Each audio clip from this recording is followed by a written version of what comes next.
Hi friends, അജിന്തി pizza family വ്ളോഗിലേക്ക് എല്ലാവർക്കും സ്വാഗതം. ഇന്ന് ചട്ടി വെച്ചിട്ടാണ് പരിപാടി. ചട്ടി നന്നായിട്ട് ചൂടായിട്ടുണ്ട്. ഇത്തിരി നന്നായി വെളിച്ചെണ്ണയൊക്കെ ഒഴിച്ചു. അതിനുശേഷം നമുക്ക് വെളിച്ചെണ്ണ ചൂടാവും ചട്ടിയല്ലേ. കുറച്ച് സവാളയും പച്ചമുളകും ഞാൻ ചേർത്തുള്ള പെട്ടെന്ന് തന്നെ ഈ ചട്ടിയിൽ വെളിച്ചെണ്ണ മാത്രമാകുമ്പോൾ ഞാൻ ഒന്നും സംഭവിക്കണ്ടല്ലോ എന്ന് കരുതിയിട്ടാണ് കേട്ടോ. എന്നിട്ട് നമ്മളൊന്ന് കുറച്ച് കുക്കിങ്ങും കാര്യങ്ങളൊക്കെ കാണിക്കാമെന്ന് വിചാരിച്ചിട്ടാട്ടോ. വെളിച്ചെണ്ണ മൂത്തിട്ടില്ലായിരുന്നു ഒന്ന്. അപ്പോഴാണ് ഞാൻ സവാളയും പച്ചമുളകും അങ്ങോട്ട് ചേർത്തത്. സാരല്ല. അപ്പം അതങ്ങോട്ട് നമ്മൾ നല്ലപോലെ വഴച്ചെടുക്കാം. ഇനി നമുക്കിതിലേക്ക് കുറച്ച് പൊടികളങ്ങോട്ട് ചേർത്ത് കൊടുക്കാടോ. അത്യാവശ്യം നല്ല പൊടികളൊക്കെ ചേർത്ത് അങ്ങോട്ട് ഇതാക്കാം. ഇത്തിരി ഒരു സ്പൂൺ മുളക് പൊടി തന്നെ ചേർത്തിട്ടുണ്ട് കേട്ടോ. മുളക് പൊടി, അതേപോലെ തന്നെ കുറച്ച് മല്ലിപ്പൊടി ചേർത്തിട്ടുണ്ട്. ഇത്തിരി മല്ലിപ്പൊടി മീൻകറിയിൽ അധികം ചേർക്കണം എനിക്ക് വലിയ ഇഷ്ടമല്ല. ഇപ്പൊ തുടങ്ങിയതാണ് കേട്ടോ മല്ലിപ്പൊടി ചേർക്കണ ഒരു പരിപാടി. കുറച്ച് മഞ്ഞൾപ്പൊടി അങ്ങോട്ട് ചേർത്തു. നമ്മൾ നാളികേരം കുഴിച്ചിട്ടുള്ള കറി തന്നെയാണ് ഉണ്ടാക്കുന്നത്. അപ്പം അതിന് വേണ്ടിയിട്ടാണ്. ഇത് എന്താ പറയുക, വീട്ടിൽ എല്ലാവരും ഉണ്ടെങ്കിൽ നമ്മൾക്ക് ഇത്തിരി സ്പെഷ്യലും കാര്യങ്ങളൊക്കെ താല്പര്യമാകും. അപ്പൊ നല്ല വേറൊരു സ്പെഷ്യലും അല്ല, വില കൂടിയ മീന് മേടിച്ചു. എന്താന്ന് പറയും, നമ്മുടെ സ്വന്തം ചാള. ഏറ്റവും വില കൂടിയ മീനാണ് സ്വന്തം ചാള നമ്മുടെ കേരളീയരുടെ. അപ്പോൾ ചാളമീൻ മേടിച്ചു. അപ്പോൾ കുറച്ചെടുത്ത് വെക്കാം എന്ന് വിചാരിച്ചു. കുറച്ച് മാറ്റി വെച്ചിട്ടുണ്ട്, വേറെ ഒരു ദിവസം വറുക്കാം എന്നൊക്കെ വിചാരിച്ചിട്ട്. ഇപ്പൊ ഇതിങ്ങനെ വഴണ്ടണം നന്നായിട്ട്. ഉള്ളി മിളകൊക്കെ കിടന്ന് അങ്ങോട്ട് വഴഞ്ഞു വരണം. അപ്പോഴാണ് ഇതിന്റെ ഒരു ടേസ്റ്റ് വരിക കേട്ടോ. ഇത് ചേർക്കാൻ എൻ്റെ കുടംപുളി ഒരു കഷ്ണം കുടംപുളി ചേർക്കുന്നുള്ളൂ. കുറച്ച് മീന വെക്കുന്നുള്ളൂ. അതുകൊണ്ടാണ് ഇത്രയും ഒരു കുടംപുളി അങ്ങ് മാത്രമേ ഞാൻ ചേർത്തിട്ടുള്ളൂ. കുടംപുളി കഴിഞ്ഞു. ആ ചേട്ടപ്പം മീൻ വിൽക്കുന്നുണ്ടാവോ? കുടംപുളി ഇല്ലാവോ അയാളുടെ കയ്യിൽ? നാളൊരു ദിവസം ആ ചേട്ടൻ്റെ കയ്യിൽ നിന്നാണ് വാങ്ങിച്ചത് ഇവിടെ. പിന്നെ നന്നായിട്ട് വേപ്പിൻ്റെ ഇലയൊന്ന് ചേർത്തു. വേപ്പിൻ്റെ ഇല ഇവിടെ സ്റ്റോക്ക് ഉണ്ട്. പിന്നെ അത് കഴിഞ്ഞതിന് ശേഷം നമുക്ക് ഇത് കഴിഞ്ഞ ശേഷം ഇത്തിരി വെള്ളം, ചൂടാ വെള്ളമാണ് കേട്ടോ ഒഴിച്ചു കൊടുക്കുന്നത്.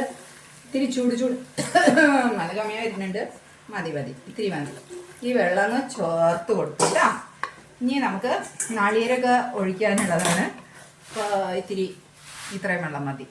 അങ്ങനെ കറിയൊക്കെ നല്ല രീതിയിൽ തിളച്ചു മറിഞ്ഞതിന് ശേഷമാണ് നമ്മൾ അല്പം മീനെടുത്തിട്ട്, നമ്മൾ ചാള നന്നാക്കി വെച്ചതിൽ ഒരു 3-4 ചാള എടുത്തിട്ട് ചട്ടിയിലേക്ക് ഇട്ട് കൊടുക്കും കേട്ടോ.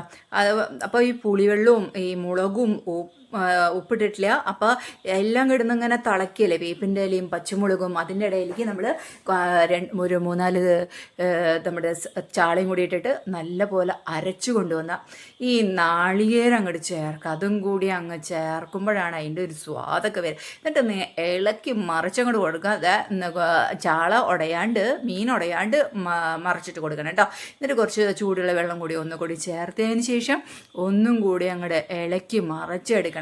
അപ്പോൾ എന്നിട്ട് അത് നല്ല പോലെ തിളച്ചതിന് ശേഷം ചെറുതീയിൽ വെച്ചിട്ട് ഒരു 10 മിനിറ്റ് കൂടി വേവിച്ചെടുത്താൽ നമ്മുടെ ചാളക്കൂട്ടാൻ അങ്ങ് റെഡിയാവും. അപ്പോൾ അതിന് വേണ്ടിയിട്ടാണ് ഇങ്ങനെ വെച്ചിരിക്കുന്നത് കേട്ടോ. എന്നിട്ട് കുറച്ച് ഉപ്പും കൂടി ഇട്ട് കൊടുക്കണം.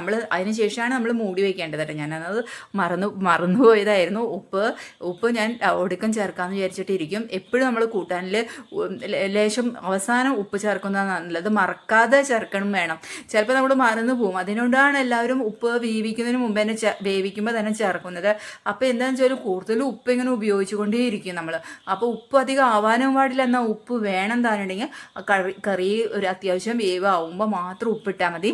അപ്പോൾ കുറേശ്ശെ ഉപ്പ് മാത്രം മതിയായിരിക്കും നമ്മുടെ കറികളിലേക്ക് കേട്ടോ. എന്നിട്ട് അത് ചെറുതീയിൽ വെച്ച് വേവിച്ചതിന് ശേഷം ഇറക്കി വേവിക്കുമ്പോൾ കണ്ടപ്പോൾ എൻ്റെ പൊന്നേ ഓറഞ്ച് കളറുള്ള നല്ല ചാളക്കൂട്ട് നല്ല ടേസ്റ്റി ആയിരുന്നു. ടേസ്റ്റ് എന്ന് പറഞ്ഞാൽ അപാര ടേസ്റ്റ് ആയിരുന്നു. ഇത്രയും സ്വാദോട് കൂടി ഞാൻ ചാളകൂട്ടാൻ കഴിച്ചിട്ട് ഒത്തിരി നാളെ, പ്രത്യേകിച്ച് ഞാൻ ഉണ്ടാക്കിയ ചാള കേട്ടോ. അപ്പം അതുകൊണ്ട് ചാളകൂട്ടാൻ അതേപോലെ നല്ല ടേസ്റ്റ് ആയിരുന്നു. ഞാൻ കുറച്ച് വെളിച്ചെണ്ണയിൽ ഉള്ളിയും വേപ്പിലൊക്കെ മൂപ്പിച്ചങ്ങ് ഒഴിച്ചങ്ങ് കൊടുക്കുമ്പോഴേ ആ പ്രദേശം മൊത്തം അവിടെ എന്തോ മീൻകറി എന്താ ടേസ്റ്റ്, നല്ല സ്മെല്ല്. നാട്ടുകാരും വീട്ടുകാരും ഒക്കെ അറിയാൻ വേണ്ടി അതങ്ങ് കാച്ചിയെടുക്കും കേട്ടോ. അങ്ങനെ അതിലേക്ക് നമ്മൾ പിന്നെ ആദ്യം ചീനച്ചട്ടി വെച്ചിട്ട് കുറച്ച് വെളിച്ചെണ്ണ, നമ്മുടെ പരല് പരലങ്ങ് ചേർത്ത് കൊടുക്കുക എന്നൊക്കെ വരുള്ളൂ. വെളൂരി മീനാണ് ഞാൻ വറക്കുന്നത്. അപ്പോൾ വറക്കാനായിട്ട് കുറച്ച് വേപ്പിലയും വെളിച്ചെണ്ണയൊക്കെ ഒഴിച്ച് അതിലേക്ക് ഈ വെളൂരി അങ്ങ് ഇട്ട് കൊടുത്താൽ അത് അവിടെ കിടന്ന് അങ്ങ് തിളച്ച് മറിഞ്ഞ് മൂത്ത് വേവട്ടെ എന്നങ്ങ് കരുതിയിട്ട് അവിടെ നിന്നിട്ട് അതിലേക്ക് ലേശം പലിഞ്ഞേനും കൂടി ഇട്ടുണ്ടായിരുന്നേ. ഇതാ കുറച്ച് മാത്രം എടുത്തിട്ടാണ് വെച്ചിരിക്കുന്നത്. ഉച്ചയ്ക്കിലേക്കും വേണം രാത്രിയിലേക്കും വേണം പ്രത്യേകം പറഞ്ഞു ഏട്ടനോടും പിന്നെ എൻ്റെ മനസ്സിനോടും എന്നോടും തന്നെ. കാരണം വറുത്തതാവുമ്പോൾ ഞങ്ങൾക്ക് ഇത് എത്രത്തോളം എടുക്കണം ഞങ്ങൾക്ക് രണ്ടുപേർക്കും ബോധമില്ല, ഇഷ്ടം പോലെ അങ്ങ് കഴിക്കും. അതുകൊണ്ട് പിന്നെ അതേ ചീനച്ചട്ടിയിലേക്ക് തന്നെ സവാളയിട്ട് കുറച്ച് ബീൻസും തോരൻ അങ്ങ് വെക്കാമെന്ന് വിചാരിച്ചു. ബീൻസ് തോരൻ അടിപൊളിയാണല്ലോ, ഇപ്പോഴും നമുക്ക് എന്തിനോട് കൂടിയും ചേർന്ന് പോകുന്നതാണല്ലോ. നമുക്ക് കുഞ്ഞേരിയാണെങ്കിലും എന്തിനോട് കൂടിയും ചേർന്ന് പോകുന്നതാണ് ബീൻസ്. അപ്പോൾ ബീൻസ് എനിക്ക് ഭയങ്കര ഇഷ്ടമാണ്. പ്രത്യേകിച്ച് ഇങ്ങനത്തെ ബീൻസ് ഇഷ്ടമുള്ളൂ കേട്ടോ. ഒരു വല്ലാണ്ട് മൂത്ത് പരന്നിട്ടുള്ള ഒരു ബീൻസ് ഒക്കെ എനിക്ക് അങ്ങനത്തെ ബീൻസ് ഇഷ്ടമല്ല, വല്ലാണ്ട് മൂത്ത ബീൻസ് ഇഷ്ടമല്ല. ഇങ്ങനത്തെ നല്ല ചില്ലായിട്ട് കിടക്കുന്ന ജില്ലായിട്ട് കിടക്കുന്ന ചെറുപ്പക്കാരായിട്ടുള്ള ബീൻസിന് മാത്രമേ എനിക്ക് താല്പര്യമുള്ളൂ. അപ്പോൾ അങ്ങനെ ആ ബീൻസ് എന്ന് പറഞ്ഞു കഴിഞ്ഞാൽ അതും അടിപൊളിയാണല്ലോ. അതിലേക്കും കുറച്ച് ഉപ്പും ഇതൊക്കെ ചേർത്തതിന് ശേഷമാണ് ഇറക്കി വെക്കണ നേരത്തേക്ക് ചേർക്കുള്ളൂ കേട്ടോ. അപ്പോൾ ഉപ്പേരി ആയാലും എന്തായാലും കൂട്ടാൻ വെന്ത് കഴിഞ്ഞതിന് ശേഷം ഒന്ന് ഉപ്പിട്ടതിന് ശേഷം ഒന്ന് മൂടി വെച്ച് കഴിഞ്ഞാൽ ഉപ്പൊക്കെ എല്ലാത്തിലേക്കും പിടിക്കും. അപ്പം എന്നിട്ട് ഇറക്കി വെക്കുക. അപ്പം നല്ല ഉപ്പുണ്ടാവും ചെയ്യും, നമുക്ക് അത്യാവശ്യം ടേസ്റ്റും തോന്നും കേട്ടോ. അല്ലെങ്കിൽ നമ്മൾ ഉപ്പ് ചേർത്തുകൊണ്ടേയിരിക്കും. ഇങ്ങനെ കൊഴുവ വറുത്തത്, കൊഴുവയല്ലേ ഏട്ടാ, അല്ല വയമ്പാണല്ലേ, വയമ്പ് വറുത്തത്, പിന്നെ ബീൻസു തോരൻ, പരിപ്പ് ഉപ്പേരി, നല്ല നാളികേരം അരച്ച് ചേർത്ത മത്തിക്കറി, അത് ഞങ്ങളുടെ സ്വന്തം ചാള. അങ്ങനെ ചാളയും എല്ലാം ചേർത്ത് ഇന്നത്തെ ഊണ് ഭയങ്കര കുശാലാണ് കേട്ടോ. എന്താ വെച്ചാൽ കുറേ പണികൾ എടുത്തിട്ടുണ്ട്. ഇന്ന് മുടക്കു ദിവസമാണെന്ന് പറഞ്ഞിട്ട് കാര്യമില്ല, നല്ല പണി തിരക്കായിരുന്നു. ഇതുവരെ പണികൾ കഴിഞ്ഞിട്ടില്ല.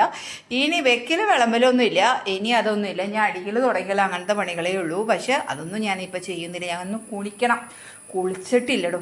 അങ്ങനെ എനിക്ക് കുളിക്കണം. കുളിച്ചു കഴിഞ്ഞാൽ വിഭവസമൃദ്ധമായ സദ്യ കഴിക്കണം, ഭക്ഷണം കഴിക്കണം അല്ലേ. അതുകൊണ്ടാണ് കേട്ടോ ഞാൻ സദ്യ എന്ന് പറഞ്ഞത്. എനിക്ക് ഭയങ്കര ഇഷ്ടമാണ്. അപ്പം ഇനി ഭക്ഷണം കഴിക്കാനുള്ള ത്വരയായി എനിക്ക് വേഗം കുടിച്ചിട്ട് വരട്ടെ കേട്ടോ. അപ്പോഴേക്ക് ഇതൊന്നൊരു മൂടി വയ്ക്കിട്ട് ഞാനൊന്ന് വീഡിയോ എടുക്കാമെന്ന് വിചാരിച്ചിട്ടാ. ഒരു വീഡിയോ വെറുതെ കളയണ്ടല്ലോ, അപ്പോൾ അതൊക്കെ ഒന്ന് ചെയ്യാം എന്നൊക്കെ വിചാരിച്ചിട്ടാണ് കേട്ടോ ഞാനിതൊക്കെ ചെയ്തത്. അപ്പോൾ ഇനി ഞാൻ എൻ്റെ കിച്ചണൊക്കെ ഒന്ന് ക്ലീൻ ആക്കി വെച്ചിട്ടുണ്ട്. ഒന്ന് അരി ഊറ്റിയിട്ടില്ല കേട്ടോ, ഇനി അരി ഊറ്റാൻ നിൽക്കണം. കിച്ചണൊന്ന് ക്ലീൻ ചെയ്യണം, നോക്കാം.